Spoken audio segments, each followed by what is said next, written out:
সম্মানিত দর্শকবৃন্দ, আসসালামু আলাইকুম। আমরা গত 19 থেকে 22শে ডিসেম্বর পর্যন্ত সুন্দরবন ভ্রমণ করেছি। আমি সেই বিষয়টা নিয়ে আপনাদের সাথে আলোচনা করব। আমরা 19শে ডিসেম্বর বৃহস্পতিবার 2:30 রাজশাহী স্টেশন থেকে খুলনার উদ্দেশ্যে রওনা হই এবং রাত্রি 8:30টার সময় আমরা খুলনা স্টেশনে পৌঁছাই। সেখান থেকে পায়ে হেঁটে 4 নম্বর ঘাট, সেখানে আমাদের মিরাজ 7 নামক একটি শিপ ভাড়া করা ছিল, সেখানে উঠি। তারপরে আমরা রওনা দিই সুন্দরবন দেখার উদ্দেশ্যে। আমরা প্রথমে মোংলা হয়ে আন্ধারমানিক, হাড়বাড়িয়া, তারপরে জামতলী বিচ এবং কটকা বিচ দেখে আমরা রওনা হই হিরন পয়েন্টের উদ্দেশ্যে। তো আমাদের এই যে জাহাজটা দেখছেন, এই শিপটা, আমরা এখন হিরন পয়েন্টে যাচ্ছি। দুই দিকে সুন্দরবন, মাঝখান দিয়ে নদী, সম্ভবত শ্যালা নদী এটি। সুন্দরবন 6 ডিসেম্বর 1997 খ্রিস্টাব্দে এটা ইউনেস্কো কর্তৃক বিশ্ব ঐতিহ্যের একটা ঐতিহ্য হিসাবে স্থান পেয়েছে।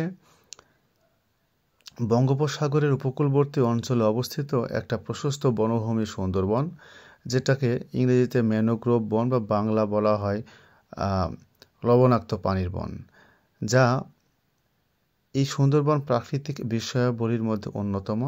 পদ্মা, মেঘনা ও ব্রহ্মপুত্র নদীত্রয়ের অববাহিকায় বদ্বীপ এলাকায় অবস্থিত এই অপরূপ বনভূমি বাংলাদেশের খুলনা, সাতক্ষীরা, বাগেরহাট জেলার এবং বরগুনা জেলা নিয়ে গঠিত এবং ভারতের পশ্চিমবঙ্গের দুটি জেলা, উত্তর 24 পরগনা এবং দক্ষিণ 24 পরগনা জুড়ে এই সুন্দরবন অবস্থিত।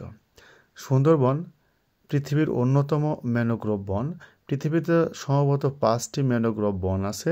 5টি ম্যানোগ্রোভ বন মিলে আয়তন হচ্ছে 5000 বর্গ কিলোমিটার, কিন্তু এই সুন্দরবনের আয়তন হচ্ছে 10,000 বর্গ কিলোমিটার, যার 62% বাংলাদেশের মধ্যে অবস্থিত, অর্থাৎ 6517 বর্গ কিলোমিটার, 62 বা 66% বাংলাদেশে অবস্থিত।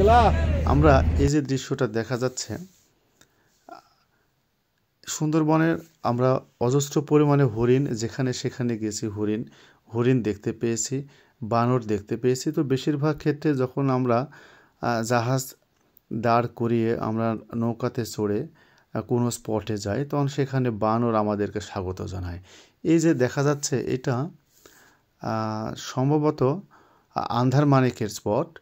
সেখানে যখন আমাদের জাহাজ ভিড়ে গেছি, তখন বানর আমাদেরকে দেখে লম্পঝম্প করেছে। এবার দেখতে পাচ্ছেন, এটা কটকা সি বিচের অংশ, যেখানে হরিণ দেখতে পেলাম। এই যেখানে সেখানে হরিণ এবং বানর, এদের সঙ্গে আমাদের সবসময়ই দেখা হয়েছে।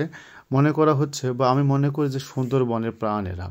দেখেন, আরও একটু আমরা দেখতে পাচ্ছি, এটা বন্য শুকুর নদীর পাড়ে কিছু খাবার খাচ্ছিল।